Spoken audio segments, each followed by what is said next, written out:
Best short story. You reap what you sow, retribution comes early. The law of karma spares no one. Life Stories channel warmly welcomes all our dear listeners. We're delighted to have you join us again in our regular broadcast slot. Today, Life Stories channel brings you another captivating story. Let's dive in. Mai and Khan had been married for nearly 17 years and had 3 children together. Life was tough but filled with love. Khan worked as a construction worker, spending his days carrying bricks and cement, while Mai toiled away at her pickled vegetable business, an old family trade passed down from her mother. Every morning, before the sun even rose, she was already busy preparing fresh batches of pickles, then pushing her cart to the market to earn extra income for the family. When they first got married, they had to wait 12 years before their first child was born. And 2 more followed, each 2 years apart. With a house full of young children, Mai had no choice but to stay home and care for them, leaving the family's financial burden solely on Khan's meager earnings. To make matters more difficult, Khan was the eldest son in the family, with a younger sister and a youngest brother, though his siblings were already married. As the eldest, he was responsible for taking care of their aging mother. Ba Nhan, their mother, was old and frequently ill, adding to their financial struggles. Mai was just like her name, gentle, patient, and always kind-hearted. She treated her mother-in-law as if she were her own mother, taking care of her with devotion and never complaining. Before she got married, Mai had only her mother, and the 2 of them depended on each other to survive. But when her mother passed away due to illness, Mai was left all alone. After marrying Khan, she wholeheartedly embraced his family as her own, treating her mother-in-law with the same love and respect she once gave her own mother. Seeing how difficult their financial situation was, Mai couldn't bear to just sit around and rely solely on her husband's earnings. She decided to return to selling pickled vegetables, leaving the children in her mother-in-law's care during the day. Mai had a natural talent for business. Her sweet voice and friendly manner won over customers. And soon, her regulars kept coming back. Thanks to her hard work, the family's finances gradually improved. Though life was still hard, their small family was always filled with laughter. Khan was a responsible husband who, despite his tiring job, always made time to help his wife with housework and childcare.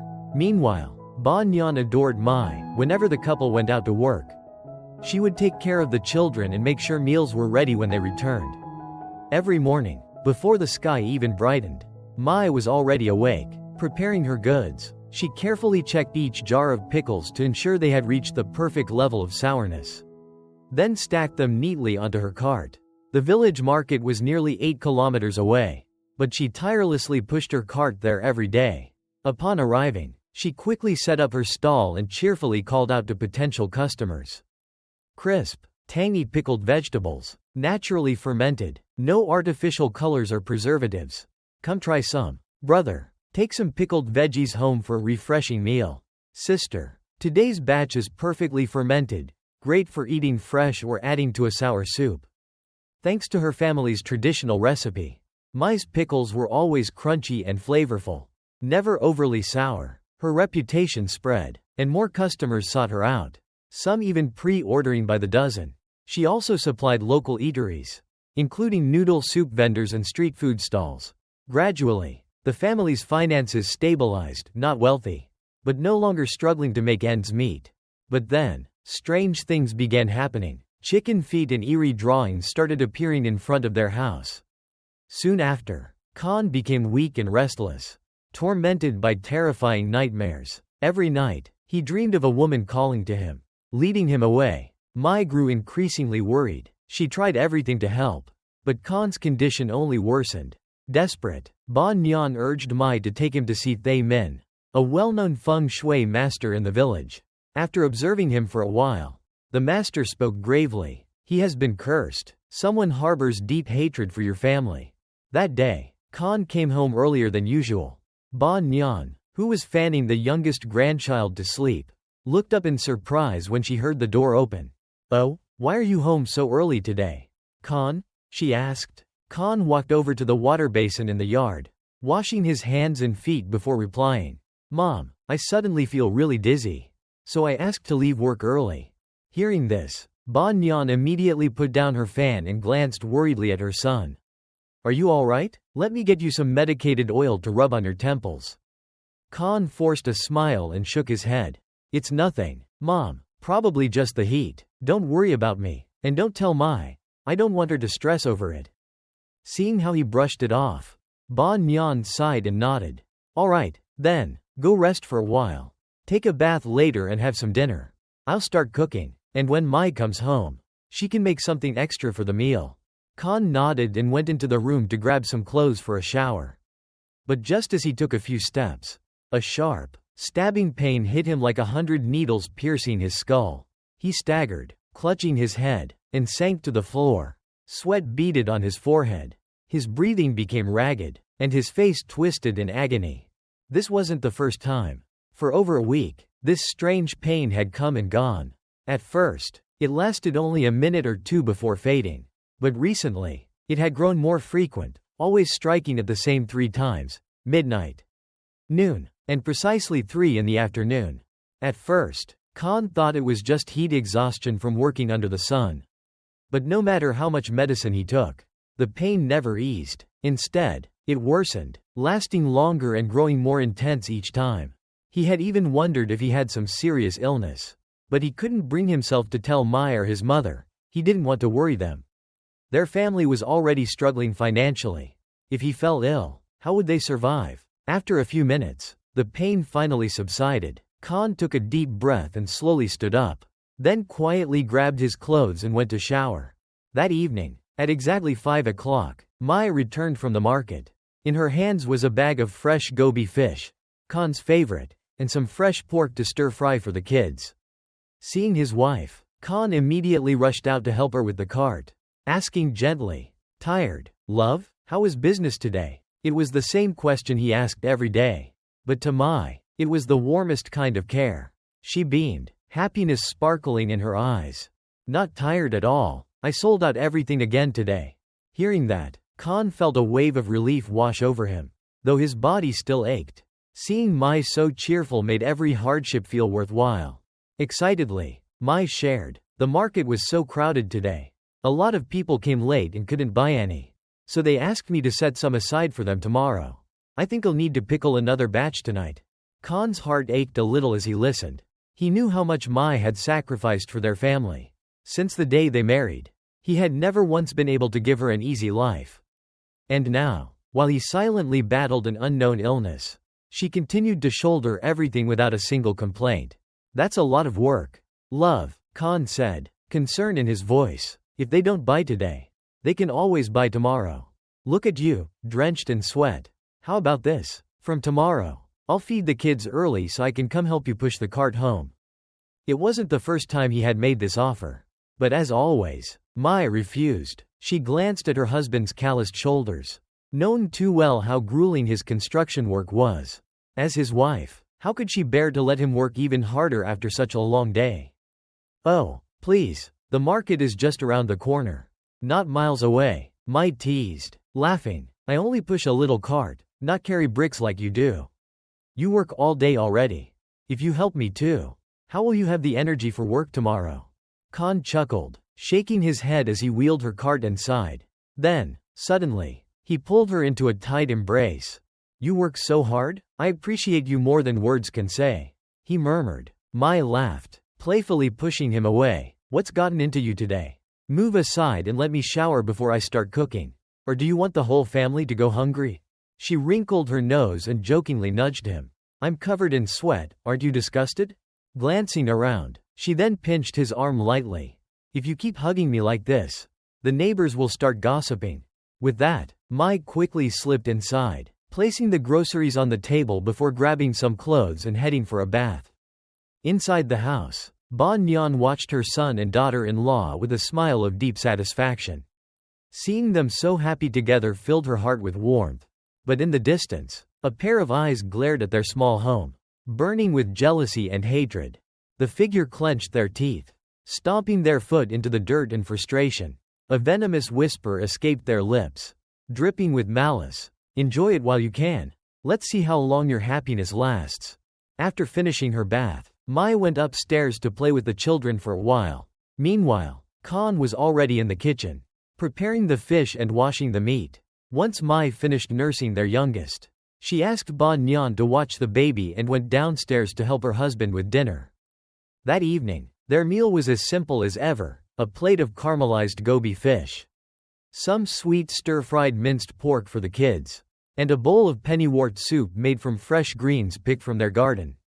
It wasn't a grand feast, but with the whole family gathered around, chatting and laughing, the warmth in their little home was something many people could only dream of, a humble life, yet filled with love. As they ate, Mai suddenly remembered something and spoke up. "Oh, I almost forgot. This morning, I asked the village chief to register CUT for preschool. He said he should be able to start in about a month." Khan nodded while chewing his rice. "I'll stop by tomorrow and check what we need to prepare." Mai smiled in satisfaction. Sitting beside them, Ba Nyan gently patted Cut's head and beamed. "My little grandson is going to school soon. You have to be a good boy and study hard. Okay?" The little boy didn't fully understand his grandmother's words, but hearing that he'd be going to school made him grin from ear to ear. Excited, he lowered his head and eagerly scooped up more rice. Just as the family was enjoying their cheerful dinner, Khan suddenly put down his chopsticks. His hands trembled as he clutched his temple. His forehead creased with pain, his breathing growing ragged. "I feel dizzy," he muttered. He tried to stand up, but his legs wobbled, and in an instant, his body collapsed, hitting the edge of the table with a loud thud. The noise startled Mai and Ba Nyan, who rushed to his side in panic. "What's wrong?" Mai cried, her voice shaking as she struggled to prop him up. Khan shook his head, trying to steady himself, but sweat was already dripping from his forehead. A numbing sensation spread down his spine, and his mind swirled in a dizzying fog. Terrified, Ba Nyan ran to the neighbor's house, calling for help to take Khan to the hospital. She would stay behind to watch the children. At the hospital, after a series of tests, the doctor finally gave his diagnosis. He's suffering from nervous exhaustion, with early signs of cerebral circulation disorder caused by overwork. Hearing that, Mai let out a sigh of relief. She turned to look at Khan lying on the hospital bed, her heart aching with both love and frustration. She loved him for being the strong pillar of their family all these years, working tirelessly, never once complaining, but she was also angry at him for keeping his illness a secret, for not telling her sooner. 3 days later, Khan started feeling better and insisted on going home. Seeing that he had recovered, Mai agreed and asked the doctor to discharge him. On the way back, as she pushed the cart home, she shot her husband a glare and playfully smacked his arm. "You're really good at keeping secrets. Huh? You were sick and didn't tell me. What if something happened? What would I and the kids do then?" Hearing his wife's scolding, Khan could only chuckle sheepishly. He gently took her hand and whispered, "I just didn't want you to worry." Mai sighed. She knew that Khan always put his family first, but he never took care of himself. Khan looked at her, his gaze darkening as he spoke softly. "I just didn't want you to worry. Our family is already struggling, and CUT is about to start school. Now, you'll have to take on my medical expenses too. I feel like such a burden to you." Hearing him say that, Mai felt even more frustrated. Her eyes reddened with unshed tears. "There's always a way to solve things. All that matters is that you get better. If you keep hiding things from me like this, I'll really leave you." Khan chuckled and squeezed her hand. "All right, I promise. From now on, I won't keep anything from you." But that promise didn't last long. The headaches returned, even more intense than before. Day and night, Khan couldn't eat or sleep properly. He was constantly exhausted, his eyes sunken, his face pale. Mai couldn't bear to watch her husband suffer any longer. She decided to put aside her pickle-selling business at the market and borrow money wherever she could to take him for treatment. From provincial hospitals to specialists in the city, they went from doctor to doctor. But every diagnosis was the same: Khan was simply suffering from physical exhaustion. There was no sign of any serious illness. He himself confirmed that he had never suffered any injuries or trauma that could affect his brain. Even the doctors couldn't explain why his condition kept worsening. The once strong, healthy laborer was now unrecognizably frail. His cheekbones protruded, his skin turned pale, and his lips cracked and bled. Seeing him like this, Mai couldn't stop her tears from falling. No matter how far she had to travel, As long as she heard about a skilled doctor, she would go, hoping to find a cure. But the endless stress and exhaustion took their toll on her as well. She lost weight. Her face became gaunt, and dark circles shadowed her eyes. Seeing her daughter-in-law in such a state, Ba Nyan's heart ached. She spoke with a trembling voice. "Mai, you need to take care of yourself too. If you collapse, who will take care of Khan? He's lucky to have you as his wife." Sitting beside Khan's bed, Mai gently held his hand, her gaze unwavering. "No, mother, I'm the lucky one to be his wife. No matter what, I have to help him recover." Ba Nyan sat by her son's bed, her eyes red-rimmed as she choked up. "The other day, when he complained about a headache, I thought it was just a minor cold. Who would have thought it would turn out like this?" Tears streamed down her face. Mai sat beside her and softly reassured her. "Don't worry, mother. I'll keep looking for the best doctors to treat him. There must be a way. Where there's hope, there's a chance." Hearing Mai's words, Ba Nyan wiped her tears and nodded. Months passed, and the money Mai had saved and borrowed gradually ran out. Many times, Khan begged her to stop wasting money on his hopeless condition. But Mai refused. "People who live with kindness will be blessed. You've never done anything wrong, there must be a way to save you." She sought every possible treatment: Eastern medicine, Western medicine, herbal remedies, traditional tonics, but nothing worked. Some people told her that Khan was being followed by spirits or possessed by an evil force. Desperate, Mai even took him to see renowned spiritual healers and fortune-tellers. But nothing helped. She was exhausted, but deep inside, she clung to a small sliver of hope. "As long as there's a chance, I won't give up," she told herself. That day, Han, Khan's younger brother's wife, came to visit. She sat in silence, watching as Khan's 3 children clung to his bedside, while Ba Nyan boiled water to wipe his body. The sight filled Han with sorrow. Mai poured her a glass of warm boiled water and smiled faintly. "Here, have some water. Thank you for coming to see us. Just your visit is enough. There was no need to bring gifts." Han placed a large bag of treats on the table. "It's nothing, sister. I bought them for mother and the kids." Saying that, Han handed the bag of treats to Ba Nyan. The elderly woman took it, then called the children to the front yard, giving the 2 sisters-in-law some privacy. Han reached into her bag and pulled out 2 large bills, placing them on the table. The moment Mai saw them, she immediately waved her hands in refusal. "No, I can't accept this. Please don't give us money." Han lowered her gaze, seemingly deep in thought. After a brief silence, she suddenly grabbed Mai's hand and firmly pressed the money into it. Her voice unwavering. "Please, just take it. My husband and I want Khan to have this for nourishment. Don't turn it down, it will help put our minds at ease." Mai shook her head, her voice heavy with emotion. "You should keep it to take care of your own family. I can still manage for a little while longer. It's not much, but I think we can get by." Seeing Mai's determination, Han stood up and gently placed the money back on the table. "Please accept it. Consider it our contribution to helping mother take care of him. We're not well off either, but this is at least something we can do." Hearing Han's words, Mai looked at her sister-in-law, gratitude swelling in her heart. Slowly, she reached for the money, her voice choked with emotion. Thank you both so much." Now that Mai had accepted the money, Han finally relaxed. She took a sip of water before asking, "Do you plan on taking Khan anywhere else for treatment?" Mai sighed, her eyes weary. "Wherever people recommend a good doctor, I take him there. We've tried everything: Western medicine, Eastern medicine, herbal remedies, hospitals, traditional healers. I even went to a temple to get a protective amulet. But nothing has worked. His condition only keeps getting worse." Her voice trembled as she continued. "Last night, he vomited dark blood. I was so scared." This was the first time Mai had allowed herself to cry since Khan fell ill. Until now, she had always put on a strong front because she knew she was the pillar of the family. If she broke down, then what would happen to her elderly mother-in-law and her 3 young children?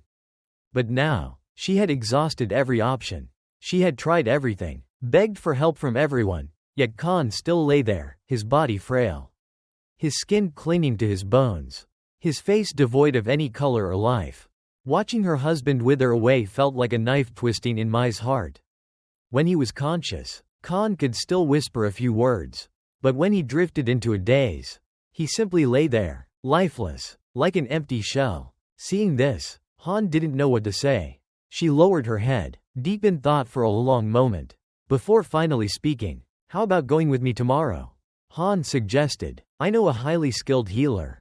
Many people have sought him out for treatment.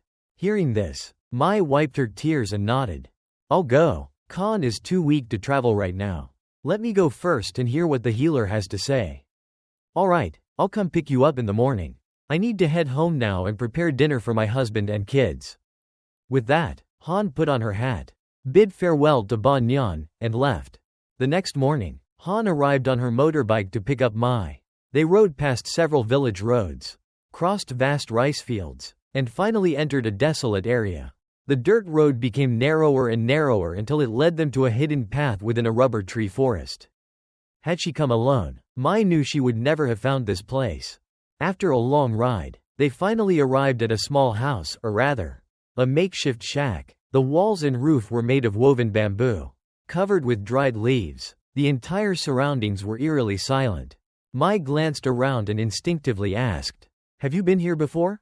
Han hesitated for a brief moment but quickly replied, "A woman from my mother's village had a strange illness. She asked me to bring her here once, so I know the way." Mai didn't ask any further. She simply nodded and followed her sister-in-law inside. As soon as she stepped in, a strange chill ran down Mai's spine. A cold, tingling sensation spread across her body, making her shiver. The inside of the house was dimly lit, with only a flickering oil lamp casting long shadows on the walls. At the center of the room stood a man, likely in his 60s or 70s. His graying hair reached his shoulders, and his long, unkempt beard had turned completely white. He wore an odd outfit, part robe, part cloth draped across his body. Around his neck hung multiple strands of colorful beads, making him appear both mysterious and bizarre. In front of him sat a large ceramic jar. He waved his hands over it in an erratic motion, muttering incomprehensible words under his breath. His sharp gaze occasionally darted toward Mai. Han spoke in a hushed voice. "This is Master Hack. He's well known in this area. Talk to him. I'll wait outside. Call me when you're done." Before Mai could say anything, Han turned and hurriedly left the house, leaving her alone with the strange man. A nervous chill crept over Mai. But thinking of Khan lying sick at home, she forced herself to stay calm. Lowering her head, she spoke softly. "Sir, my name is Mai. I came here hoping you could help me." The old man glanced at her before waving a dismissive hand. His tone curt. "Go home." His voice carried an unfamiliar accent, different from the local dialect. Without another word, he turned his back on her, walked over to an old bamboo bed, and lay down as if completely uninterested in her presence. Mai stood frozen for a moment before regaining her composure. She quickly stepped forward, dropped to her knees, and pleaded, "Please, Master, my husband has been ill for a long time. We've tried everything, but nothing has worked. People say you have great skills, so I came all this way to seek your help. Please, have mercy." The old man remained lying down, one arm resting on his forehead, one leg crossed over the other, tapping rhythmically as if lost in thought. After a long silence, he finally spoke in a bored tone. 50 million. Mai blinked in confusion. "Excuse me, what did you say?" "If you want to save your husband." 50 million. Mai's heart sank. Their family was poor, no matter how much they scraped together. They could never afford such a large sum. Her voice trembled as she clasped her hands together in a pleading gesture. "Master, please have mercy. I am deeply grateful to you. But 50 million, even if we sold everything we own, it wouldn't be enough. Please, I beg you, help my family." The old man didn't respond. He remained silent, his cold gaze indifferent, as if this had nothing to do with him. Suddenly, he sat up abruptly, releasing a chilling aura that made Mai shudder.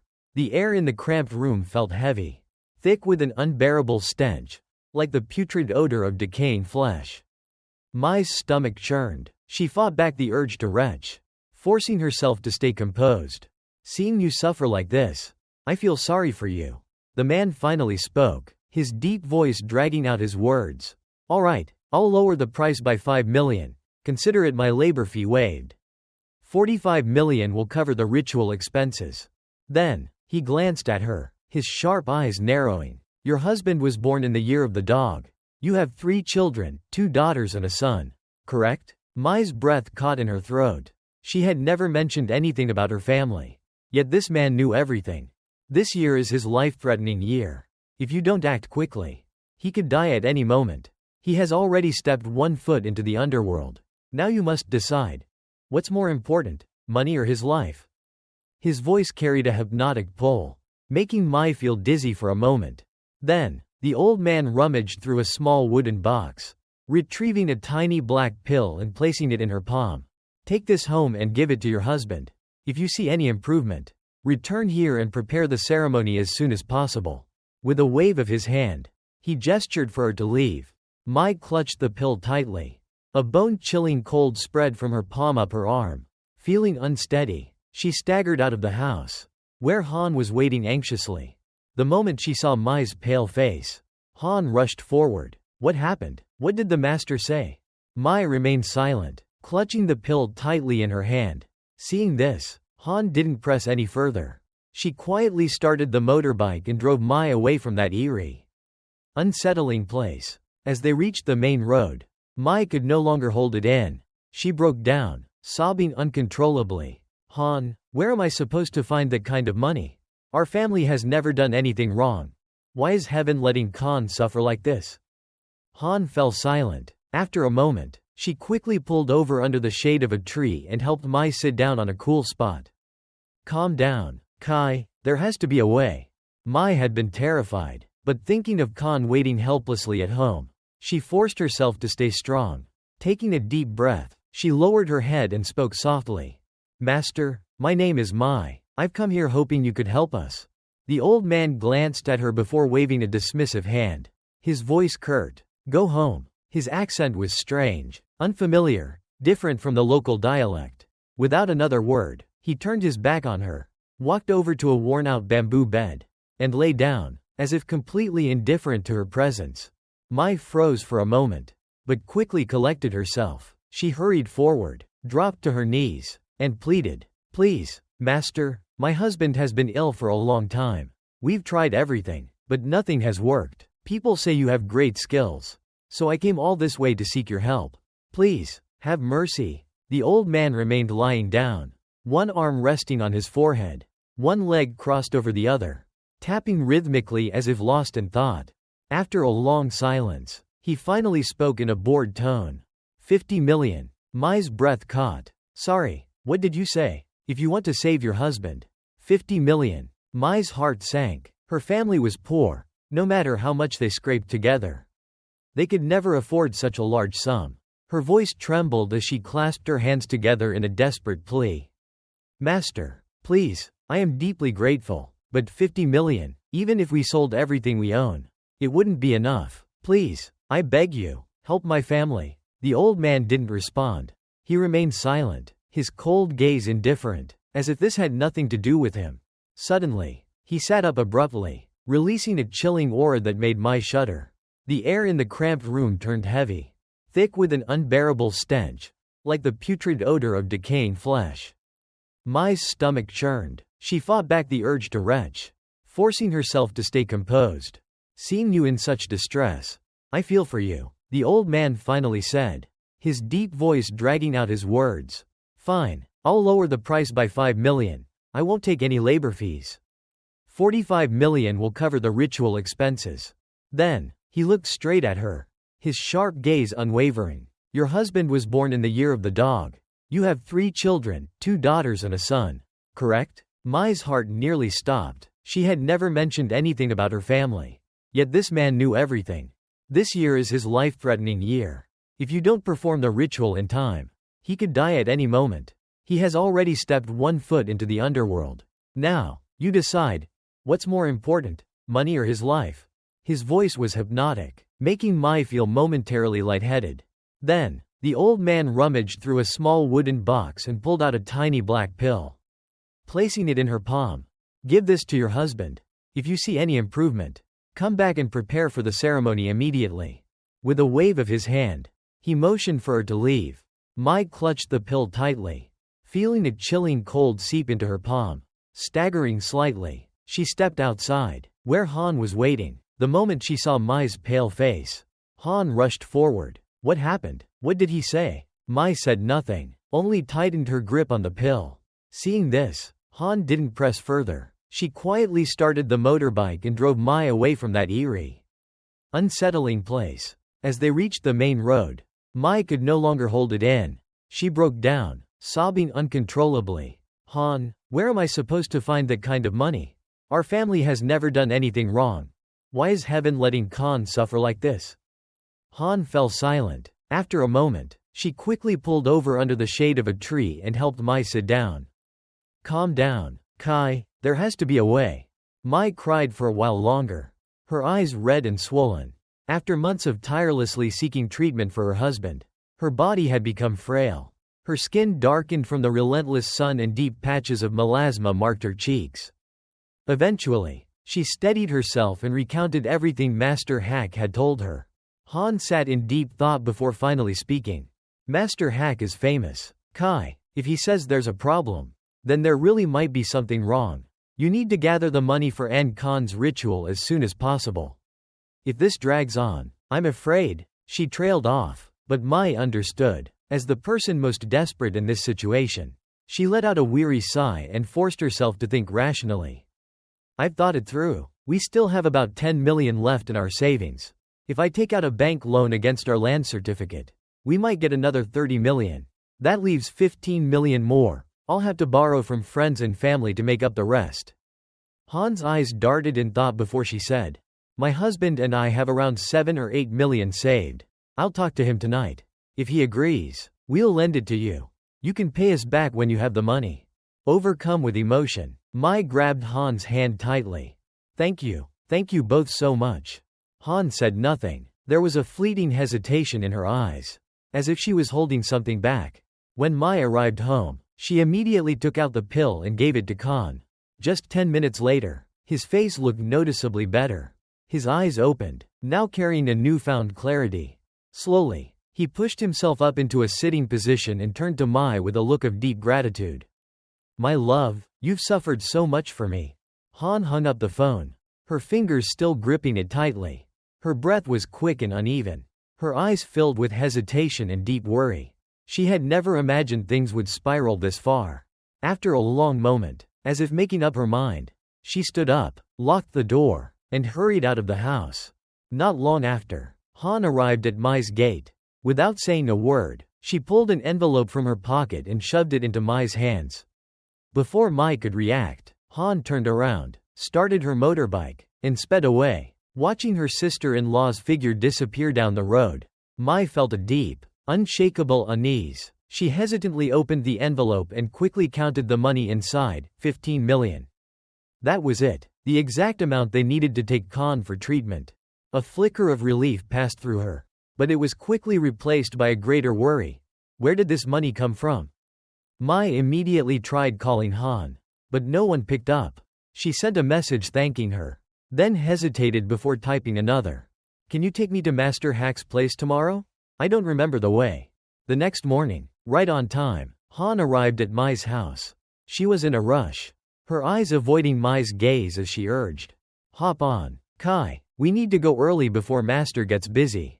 Neither of them spoke during the entire ride. This time, when they arrived at the secluded house, Master Hack's attitude had completely changed. Gone was the cold, indifferent demeanor. Instead, he was welcoming, almost eager. He even poured Mai a cup of tea. But she only shook her head, her guard up. Outside, Han remained on her motorbike, staring blankly into the distance. No one knew what she was thinking. Mai sat in silence, trying to steady herself as she listened to Master Moi's words. She grasped Khan's cold, trembling hand tightly, took a deep breath, and pleaded, Master, is there any way to break this curse? My husband has suffered for 9 months. I can't bear to watch him like this any longer. Master Moi furrowed his brows, studying Khan for a long moment before speaking calmly. This isn't an ordinary curse. It doesn't just drain the body, it slowly steals the victim's life force, turning them into nothing more than an empty shell. If it isn't lifted soon, I fear, Mai gasped. cutting him off anxiously. Fear what, master? Please, help us. Master Moi nodded. He stood up and disappeared into the back room. A moment later, he returned with a bundle wrapped in dark brown cloth. Inside were several talismans and a bowl of water. I will begin the ritual to break the spell. But it will take time. You must be patient. Come back in 3 days. And I will continue the ceremony. In the meantime, tell no one about this. Do not accept food or drinks from strangers. Mai nodded quickly, hanging onto his every word. The old master took out a red cloth and draped it over Khan's head. Then, he burned one of the talismans, crumbling its ashes into the bowl of water. After murmuring an incantation, he handed the bowl to Mai. Help him sit up. Make him drink it all. Mai's hands trembled as she followed his instructions. The moment Khan swallowed the water, his entire body convulsed slightly before collapsing into her arms. Mai gasped in fear, but Master Moi reassured her. Don't worry, he's recovering. Let him rest, he'll wake up soon. She exhaled shakily, relieved yet still burdened with countless questions. Who had placed this curse on her husband? Why? And above all, would their family ever truly escape this nightmare? When Khan finally woke up, his strength had not fully returned, but he was able to sit up on his own. Mai gently helped him outside, letting him take in the fresh air of the temple courtyard. She then turned to Master Moi, her face filled with concern. Master, if someone did this to my husband, how can I find out who it was? What if they try again? Master Moi fell into deep thought before responding slowly. If you want to uncover the one behind this, watch the people around you. Who has changed their behavior toward your family recently? Who acts overly friendly but always seems to pry into your business? Who visits your home at odd times for no real reason? Mai froze. A faint image in her mind suddenly became painfully clear. Han, but why? Why would her own sister-in-law do this? Or, was there someone else behind it? A wave of unease crashed over her. But she knew she had to stay calm. Master Moi spoke again. Go home and act as if nothing has changed. Observe carefully. If you notice anything strange, return here immediately. Mai nodded and held Khan's hand tightly. She knew the real battle was still ahead. Master, what exactly is wrong with my husband? Is there any way to save him? Master Moi looked at Khan and let out a heavy sigh. This is not an illness. Someone has placed a curse on him. His words struck Mai like a bolt of lightning. She trembled, unable to believe what she had just heard. Master Moi continued the ritual. He took 5 fresh chicken eggs and placed them on a plate filled with rice and salt. Lighting incense before the altar, he softly chanted a prayer. Then, one by one, he rolled the eggs over Khan's body. As he did, Khan felt an intense heat radiating through him, as if something was being pulled away from his body. A sharp, searing pain coursed through him with every movement. When the ritual was complete, the master cracked open the first egg. It looked normal. But when he broke the second egg, thick, black liquid oozed out, releasing a putrid stench that made Mai stagger backward in horror. The third and fourth eggs were even worse. Inside were strands of hair, fingernails, and small, sharp objects resembling fishing hooks. Finally, the last egg contained a neatly folded white cloth. Master Moi carefully unfolded it. Strange red symbols, as if written in blood, covered the fabric. He closed his eyes, murmured a chant, then set the cloth ablaze right before Mai's eyes. As the flames consumed it, he turned to Mai, his voice low and serious. Khan was never meant to be the target of this curse. The real target was you. Mai's face went pale. She stammered, Me? But I've never wronged anyone. Master Moi gave her a knowing look. Sometimes, it's not about what we've done. It's about jealousy, resentment. Think carefully. Has anyone close to you been acting differently lately? Mai's heart pounded. A name flashed through her mind, but could she face the truth? Seeing Master Moi shake his head repeatedly, Mai grew anxious. Master, what is it? He didn't answer immediately. Instead, he carefully folded the red cloth and tucked it away before looking at her solemnly. Go home and find someone in your family born in the year of the rooster. Have them dig under the tamarind tree in your front yard, exactly 3 hand spans deep. You will find what you're looking for. Remember, only someone born in the year of the rooster can do it. Do not let anyone else interfere. Mai was stunned. How did he know about the tamarind tree in front of her house? A deep sense of trust settled in her heart. Yes, Master, but do you know who did this? Master Moy shook his head. His gaze unreadable. The seeds we plant determine the fruits we reap. Those who sow evil will eventually face their own reckoning. You will find out soon enough. His cryptic words left Mai uneasy. But she nodded respectfully. As they prepared to leave, Mai tried to offer him money for incense and offerings. But he refused, accepting only a few fruits to offer at the temple. Grateful beyond words, she helped Khan onto the bus and made their way home, her heart heavy with unanswered questions. Since receiving Master Moy's help, Khan had been gradually recovering. Every day, Mai followed the master's instructions, giving him the enchanted water 3 times a day. The excruciating headaches that had tormented him for over 6 months slowly faded. His complexion improved, and his body regained some of its former strength. Though still too weak for hard labor, he could now walk around the house on his own, giving Mai a glimmer of relief. Back home, Mai recounted everything to her mother-in-law. Ba Nyan listened in deep thought before nodding. In our family, only Fuck, Khan's youngest brother, is born in the year of the rooster. But he works far away. Calling him back would be a burden. I'll do it instead. Mai hesitated but eventually agreed. The next morning, she and Ba Nyan headed to the yard, shovels in hand, and began digging 3 hand spans deep under the tamarind tree, just as Master Moy had instructed. News of the ritual quickly spread, and soon, neighbors gathered around, whispering in curiosity. Among them were Han, Mai's sister-in-law, and a woman from across the street named Diu.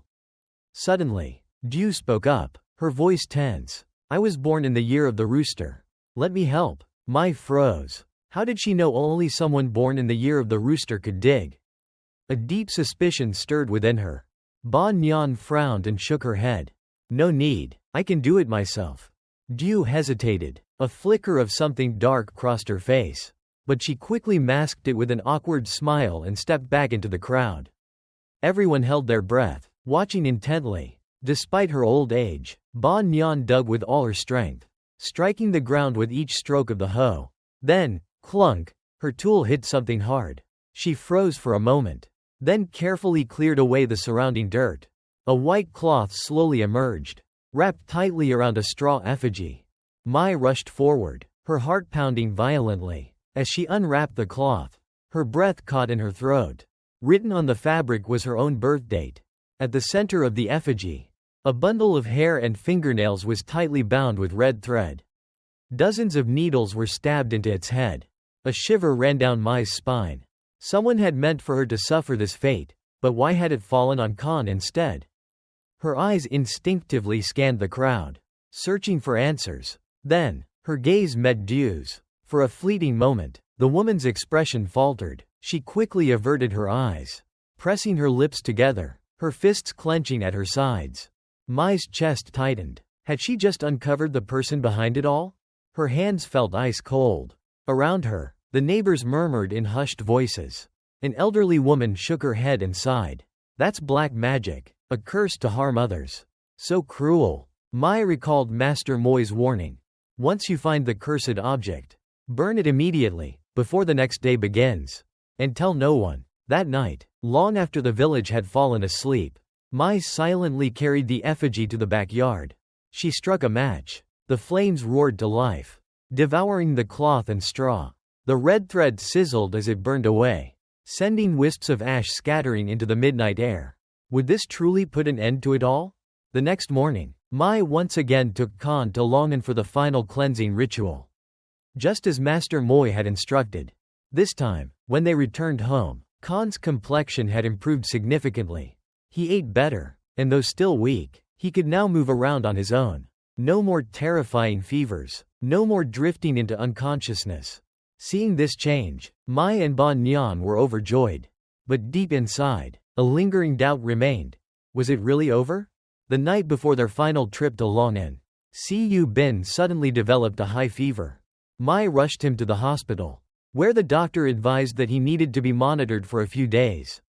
But tomorrow morning, she was supposed to take Khan to the temple for the last ritual.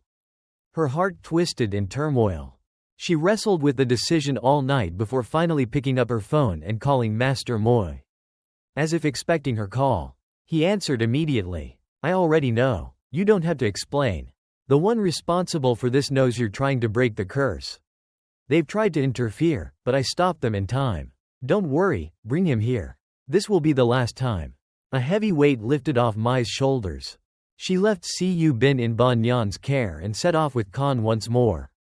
As soon as they arrived, a massive ceremonial altar had already been set up in front of Master Moi's home. Offerings of fruits, incense, and a live rooster, its feet bound, were neatly arranged.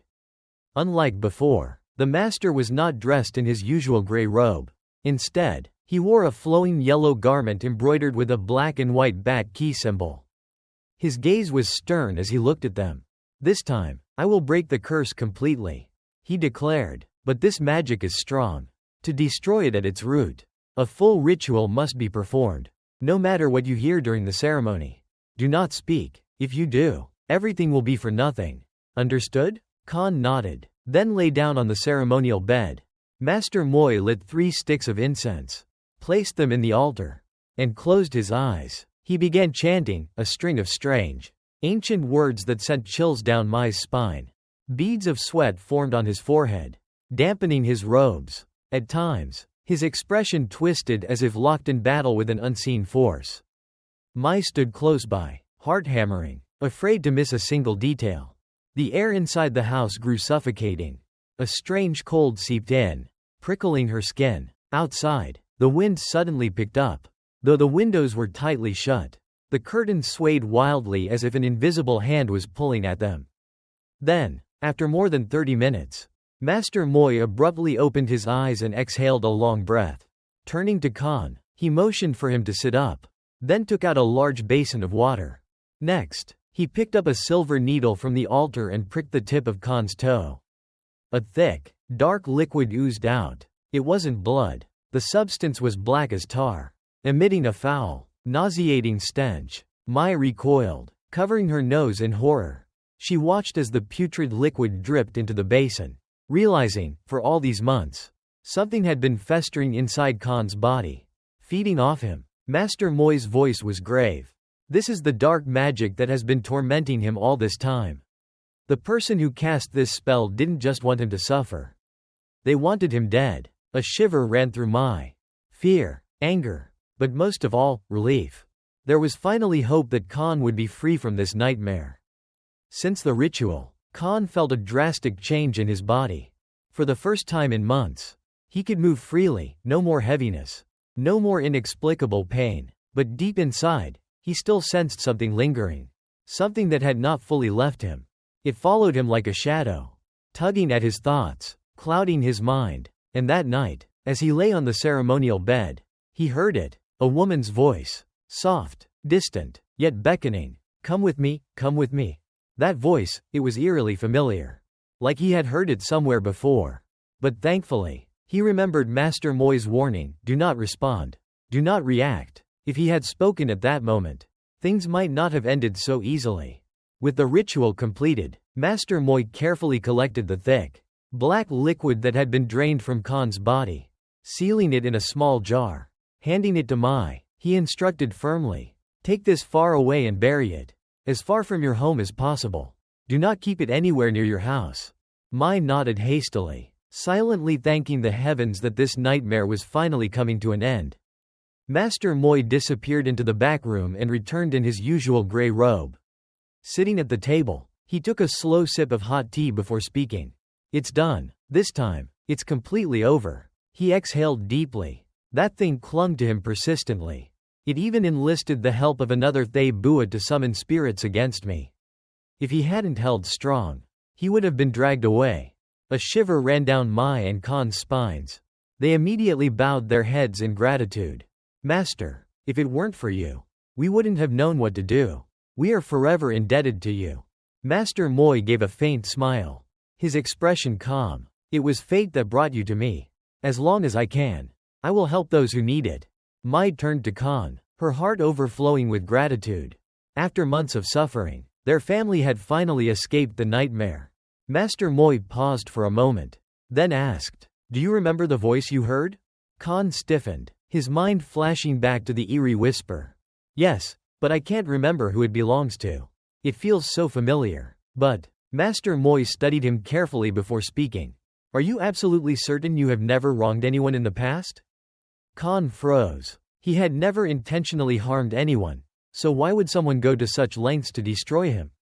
Mai, sitting beside him, tightened her grip on his hand. Master, is there a way for us to find out who's behind this? Master Moy took another sip of tea. His gaze distant. There is only one way. Mai and Khan held their breath.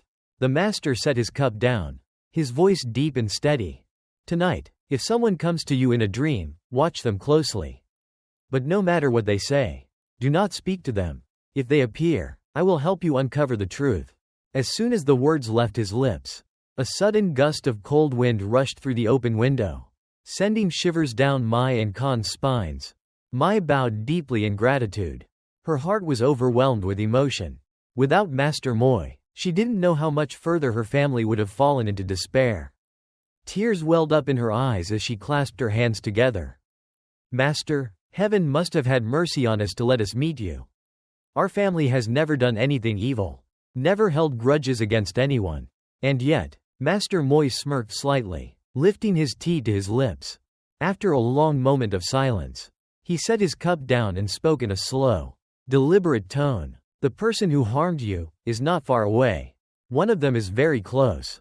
They could be inside your own home, or right beside you, but you don't need me to tell you. The one who sows evil will reap their own suffering. Sooner or later, you will see for yourself. His words struck Mai like an icy blade to the heart.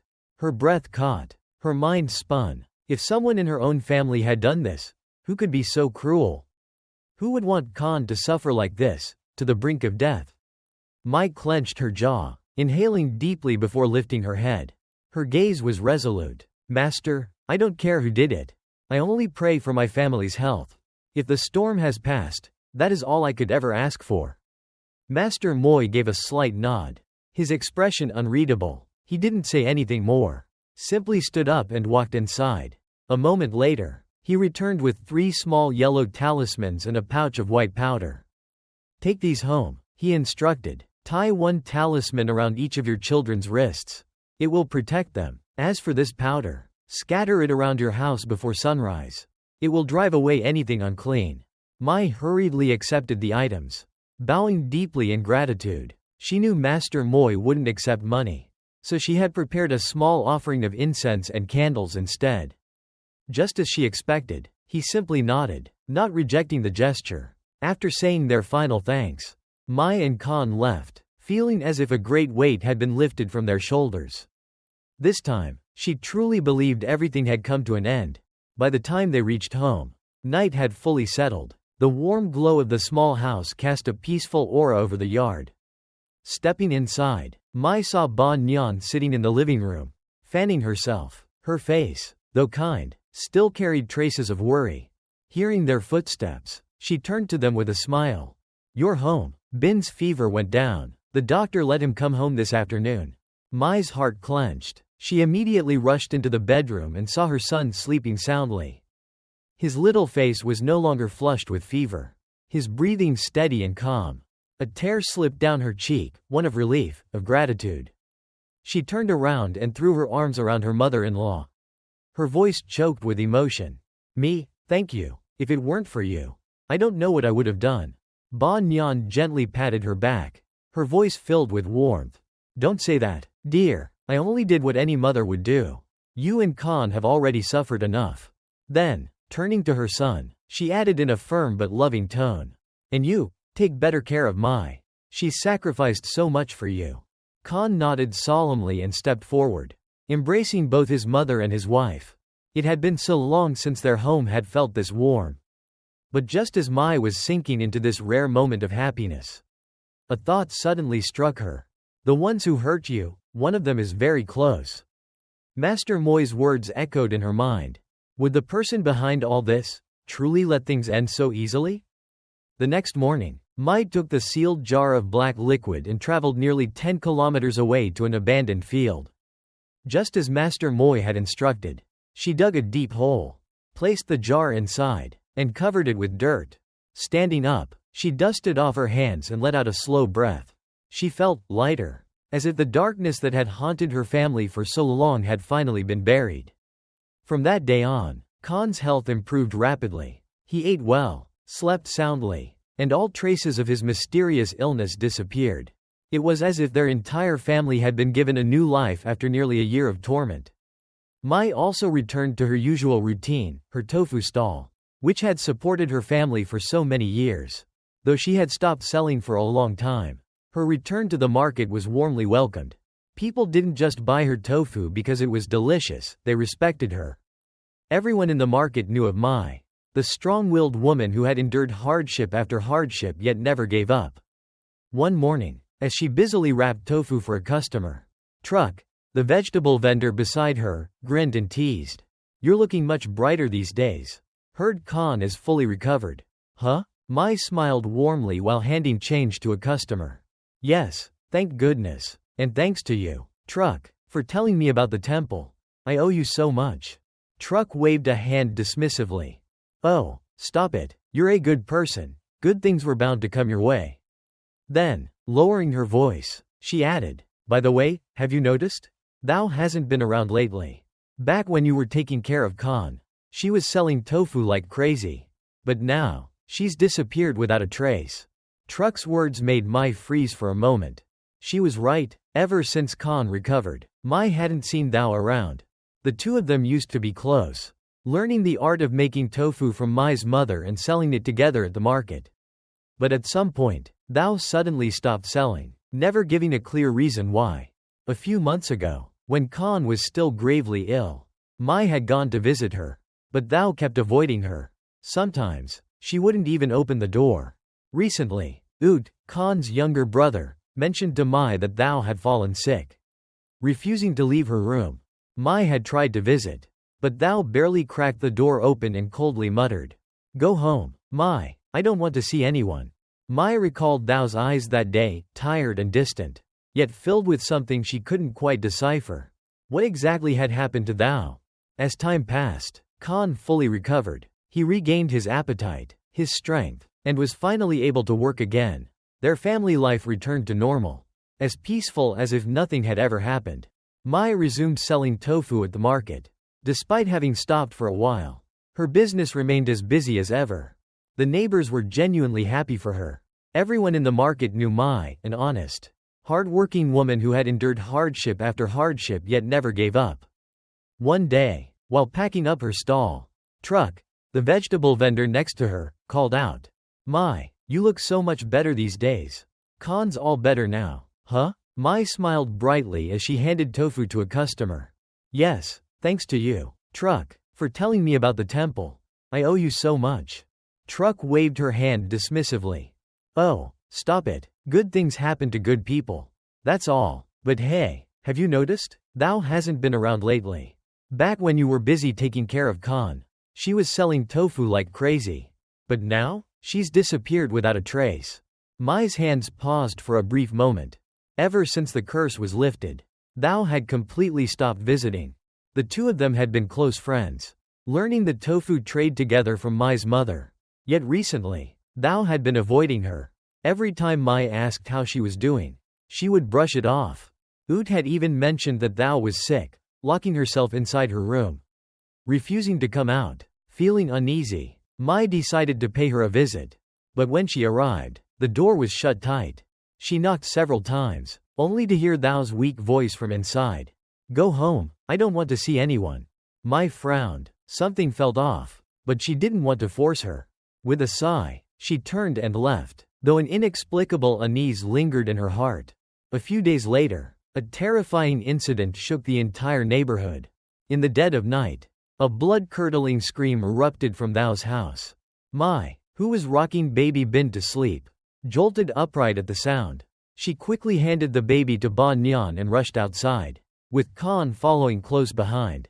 By the time they arrived, a crowd had already gathered in front of Thou's house. Mai and Khan pushed through the commotion, only to freeze in horror at the sight inside. Lying face down on the floor, motionless, was Diem, Thou's cousin. And at the doorway, Thou lay unconscious. Not long after, the police arrived to examine the scene. Meanwhile, Mai and Khan rushed Thao to the provincial hospital for emergency treatment.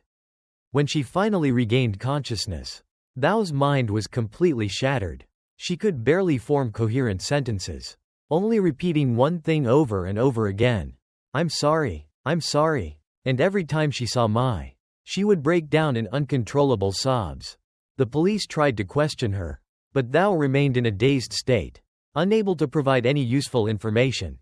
The autopsy report later confirmed that Diem had died from a sudden stroke. As for Thao, the shock of witnessing her cousin's unexpected death might have driven her into hysteria. But Mai didn't believe that explanation. She recalled Master Moi's words. The one who harmed your family is closer than you think. Those who dare commit evil will eventually face their reckoning. She remembered how Thao had avoided her, the fear in Thao's eyes whenever they met. And now, with Diem's sudden death and Thao losing her sanity, Mai already knew the answer. No one needed to say it out loud, she understood. Those who sowed evil would inevitably reap its bitter consequences. Thao might not have confessed yet, but karma had already found its way to her. A few days later, something unexpected happened. Thao regained her senses. She showed up at Mai's house, collapsed to her knees, and wept bitterly. Mai, I was wrong, please forgive me? Tears streamed down her face as she finally revealed the truth. It was jealousy. She had envied Mai. She had hated the fact that Mai's tofu stall was always crowded while hers struggled to sell. Blinded by greed, she let herself be consumed by resentment. So, she and Diem sought out a sorcerer and paid for a curse to ruin Mai's family. But they never expected the curse to turn back on them instead. Hearing all this, Mai only let out a weary sigh. She felt neither anger nor hatred. Fate had already decided the punishment. Softly, she spoke. I don't care who tried to harm me. I don't need an apology either. Just go home and take care of yourself. Do better from now on. Thao broke down into sobs. But she didn't say another word. Mai turned and walked inside, closing the door behind her. One door had closed, but her life would continue forward. Because karma never spares anyone. Thao had never intended to harm anyone too severely. She only wanted Mai to struggle a little, to make it harder for her to sell tofu. Giving herself a better chance. When she heard from Ju about a type of curse that would only weaken its target and bring bad luck, she had believed it without question. Late one night, Thao secretly gathered a few strands of Mai's hair from her comb and an old shirt. She then brought them to Ju. With unwavering confidence, Ju assured her, all you have to do is throw this spellbound package in front of Mai's house. Once she steps over it, the curse will take effect. But fate had other plans. That morning, Khan was the first to wake up. He helped his wife push her tofu cart to the main road. Unknowingly stepping on the cursed bundle, thinking it was just trash, he picked it up to throw it away. But from that very moment, his body began to deteriorate. At first, Thao didn't realize that Khan was the one affected. It was only when he fell seriously ill that fear took hold of her. Guilt weighed heavily on her chest. She no longer dared to see Ju. Desperate to undo what she had done, she tricked Ju into giving her the address of a Khmer sorcerer, hoping to find a way to reverse the curse. But nothing was as easy as she had hoped. The curse had already taken hold. It couldn't be undone. Out of options, Thao decided to guide Mai to a sorcerer, hoping to find another way to break it. But Ju, terrified of being exposed, did everything she could to prevent them from succeeding. She had stood from a distance, watching nervously as Mai unearthed the cursed object. But with so many people around, she didn't dare intervene. As the days passed, Ju became increasingly frantic. The moment she learned that Mai had sought out Master Moi, she panicked. She rushed to find a stronger sorcerer to cast a new spell, one that would stop Mai from breaking the curse. But Master Moi was far more powerful. Not only did he break the spell, he reversed it, sending all the dark energy back to the ones who had cast it. That was when Ju's downfall began. Not long after, the very Khmer sorcerer she had sought out was also struck down by the very forces he had unleashed. Those who walked the path of dark magic were ultimately consumed by it. Thao witnessed Ju's sudden death with her own eyes. And in that moment, her entire world collapsed. She spiraled into a state of panic, losing control over her mind. Fear gripped her so tightly that she trembled uncontrollably. She knew her reckoning was coming. From that night on, every time she closed her eyes, she heard someone calling her name in the darkness. At first, she thought it was just her imagination. But as time passed, the whispers grew louder, clearer, more terrifying. The shadows in her room felt alive. And every time she looked into the mirror, she felt as if someone was standing right behind her. Her paranoia only worsened. She flinched at the slightest noise, trapped in an endless loop of nightmares. Until one night, unable to bear it any longer, Thou fled the village under the cover of darkness. No one knew where she had gone. That was the price she had to pay for what she had done. Once upon a time, when Thou lent Mai money, Mai had been deeply grateful. But now, all that remained was disappointment. Looking down at Thou, who was kneeling at her feet, Mai's voice was calm but firm. Enough. Stand up. At least, you stopped before it was too late. Thou sobbed as she thanked Mai, then walked away. But her life would never be the same. When Ut, Khan's younger brother, learned the truth, he refused to stay married to a woman who had tried to destroy his family. He filed for divorce, despite Thou begging him on her knees. From that day on, Thou became a wandering, broken soul. She roamed from place to place, talking to herself, causing trouble wherever she went, until people started avoiding her altogether. On rare occasions, when she was lucid, she would show up at Mai's house to apologize. But Mai never responded. The villagers whispered among themselves. Some said Thou had become a drifter, wandering from town to town. Others claimed she had been sent to a mental institution in the city. Whatever the truth was, Mai no longer cared. All she wanted was to focus on her own family.